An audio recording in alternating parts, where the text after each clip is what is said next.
চট্টগ্রামে সড়ক দুর্ঘটনায় হতাহতের ঘটনা যেন থামছে না। সম্প্রতি ঢাকা চট্টগ্রাম কাপ্তাই ও চট্টগ্রাম কক্সবাজার মহাসড়ক সহ বিভিন্ন সড়কে ট্রাক, বাস ও মোটরসাইকেলের সংঘর্ষে প্রাণ হারিয়েছেন বেশ কয়েকজন। দুর্ঘটনা ঝুঁকি ও এর কারণ জানতে ঢাকা চট্টগ্রাম মহাসড়কের ফৌজদারহাট থেকে বিস্তারিত জানাচ্ছেন প্রতিনিধি মনিরুল ইসলাম পারভেজ। পারভেজ, আসলে অনিয়ন্ত্রিত অটোরিকশাগুলোর কারণেই আসলে অনেকে বলছেন দুর্ঘটনা বাড়ছে। আসলে আপনার কাছে মূল কারণ কি জানাবেন?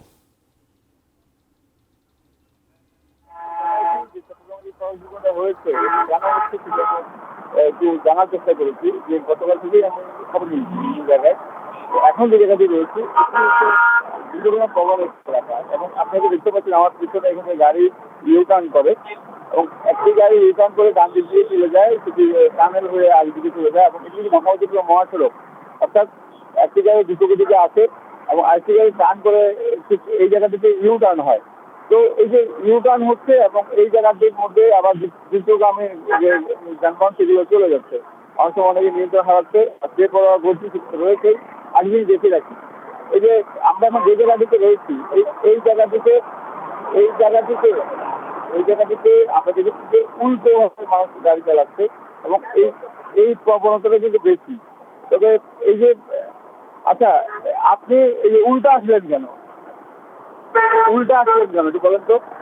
দেখেন আপনার এবং সিএনজি চলাচল নিষিদ্ধ, তার মধ্যে তুমি উল্টা চলে যাচ্ছেন এবং আরো একজন বাইকার তিনি উল্টা চলে যাচ্ছেন। অর্থাৎ এখানকার যে প্রবণতাগুলো আমরা দেখেছি যে অ্যাক্সিডেন্ট হওয়ার মূল কারণ হচ্ছে উল্টা পথে গাড়ি চালাচ্ছে, বেপরোয়া গতি, তার মধ্যে আরেকটি যোগ হয় যখন এখানে পুলিশ থাকে না। অর্থাৎ এখানে পুলিশ বস রয়েছে, সকালবেলা আমরা কোনো পুলিশ দেখতে পাচ্ছি না। অর্থাৎ এখানে 24 ঘন্টা যদি মনিটরিং করা হয় বা আইন থেকে যদি মানানোর জন্য বাধ্য করা হয়, তাহলে হয়তো অনেক সময় যে আপনি যেটা বলছেন এই যে আপনার তো এই সড়কে উঠেই নিষেধ, আপনি এখানে এই রং সাইডেও আছে, এটা কেন করতেছেন? এই লোকটা তো মারা যেতে পারে, মারা যেতে পারেন।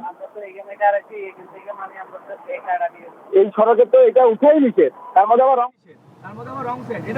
আমাদের তো নিষেধ হইলে এখন কি করার আছে, প্যারের দায়িত্ব সবকিছু করতে হবে।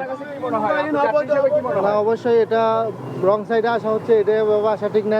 সব ওনার জন্য নিরাপদ না, এটা আমার জন্য রাত্রির জন্য নিরাপদ। আপনার মাধ্যমে আমি একজনকে ধরেছিলাম যে এটি ঢাকা চট্টগ্রাম মহাসড়ক, অর্থাৎ এটি হাইওয়ে রোড, কিন্তু এখানে যে আরটি ট্রাক দেখেন রং সাইড দিয়ে চলে যাচ্ছে, আরটি ট্রাক ঠিক বিপরীত দিক থেকে আসতেছে।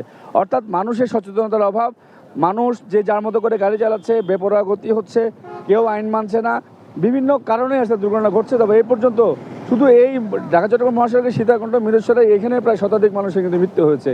আর কক্সবাজার সড়ক, সেখানেও প্রচুর দুর্ঘটনা হয়। তবে অধিকাংশই আমরা দেখেছি নিয়ম না মানার কারণে এই জিনিসগুলো কিন্তু হচ্ছে। তা আপাতত এই খবরে আমি যুক্ত করলাম, হয়তো পরবর্তী খবরে যে পুলিশ আসলে এখানে থাকে না কেন বা কখন থেকে থাকবে একটু সেটি জানার চেষ্টা করবো, হয়তো পরবর্তীতে আমি আরও কিছু যোগ করব।